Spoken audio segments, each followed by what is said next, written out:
আপনি পুজো করতে বসেছেন, সেরকম সময় আপনার পুজোর প্রদীপ নিভে গেল। আপনার মনের মধ্যে বিভিন্ন ধরনের ভয়, বিভিন্ন নেগেটিভিটি আরম্ভ হয়ে গেল যে আমার এই হবে, আমার ওই হবে, আমার সেই হবে। এই প্রবণতা আপনাদের মধ্যে ধীরে ধীরে কাজ করতে আরম্ভ করে। কিন্তু সর্বদা প্রদীপ নিভে গেলেই যে অশুভ হয় এরকম ঠিক নয়। তার কারণ পাখার হাওয়ার জন্য নিভে যেতে পারে, বাতাসের জন্য নিভে যেতে পারে এবং তেলের জন্য নিভে যেতে পারে। বিভিন্ন ধরনের সমস্যা তৈরি হতে পারে, সেগুলোর দিকে ধ্যান দেওয়া উচিত। কিন্তু যদি আপনি কোনো মনস্কামনা করছেন, প্রার্থনা করছেন, হঠাৎ করে কোনো কারণ ছাড়াই প্রদীপ নিভে যাচ্ছে, তাহলে তার কিছু অশুভ সংকেত অবশ্যই থাকে।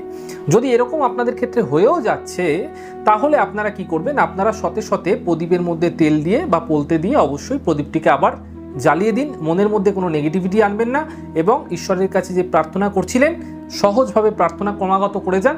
কোনো নেগেটিভিটি আনবেন না, তা আপনাদের ক্ষেত্রে সফলতা নিশ্চিত দেবে।